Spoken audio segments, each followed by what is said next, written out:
અત્યારે લોકસભા ચૂંટણીનો પ્રચાર ચરમસીમાએ છે. પ્રચાર દરમિયાન આપણા નેતાઓ ભાન ભૂલીને બફાટ કરતા પણ જોવા મળે છે. ચૂંટણીની આચારસંહિતાની કોઈને પડી નથી. ખાસ કરીને વડાપ્રધાન નરેન્દ્ર મોદીએ જે રાજસ્થાનમાં કહ્યું છે એની ચર્ચા આખા દેશમાં થઈ રહી છે, જેને પગલે ચૂંટણી પંચને પણ ફરિયાદો થઈ છે. આવી ફરિયાદ રાહુલ ગાંધી સામે પણ થઈ. તેથી ચૂંટણી પંચે ભાજપ અને કોંગ્રેસને નોટિસ પણ ફટકારી છે. એની વાત કરીએ આ વિડીયોમાં. કોંગ્રેસ અને ભાજપ બંને એકબીજાના નેતાઓ સામે આક્ષેપો કર્યા છે. ચૂંટણી પ્રચારમાં નફરત ફેલાવવા, ધર્મ, જાતિ, સમુદાય અને ભાષાના આધારે ભાગલા પાડવાનો આક્ષેપ કરવામાં આવ્યો છે. બંને પાર્ટીઓએ આ મામલે ચૂંટણી પંચમાં ફરિયાદ કરી. પછી ચૂંટણી પંચે કોંગ્રેસ પ્રમુખ મલ્લિકાર્જુન ખડગે અને ભાજપ અધ્યક્ષ જેપી નડ્ડાને નોટિસ મોકલી છે.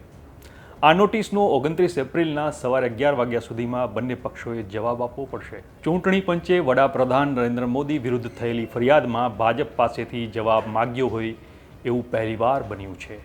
હવે આ નોટિસ કેમ ફટકારી એની વાત કરીએ તો વડાપ્રધાન નરેન્દ્ર મોદીએ 21 એપ્રિલે રાજસ્થાનના બાંસવાડાની એક રેલીમાં એક નિવેદન આપ્યું હતું.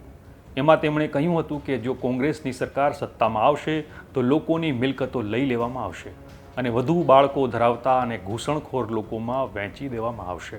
વડાપ્રધાન મોદીએ વધુમાં એમ પણ કહ્યું હતું કે કોંગ્રેસના ચૂંટણી ઢંઢેરામાં લખ્યું છે કે સરકાર બન્યા બાદ માતા બહેનોના સોનાની ગણતરી કરીશું, તેની જાણકારી લઈને પછી તેનું વિતરણ કરીશું. વડાપ્રધાન મોદીના આ નિવેદન લઈને કોંગ્રેસે ચૂંટણી પંચને ફરિયાદ કરી હતી. તો બીજી તરફ ભાજપે પણ રાહુલ ગાંધી સામે ફરિયાદ કરી હતી. ભાજપે આરોપ લગાવ્યો હતો કે રાહુલ ગાંધીએ ભાષાના આધારે તામિલનાડુમાં લોકોમાં ભ્રમ ફેલાવવાનો પ્રયાસ કર્યો હતો.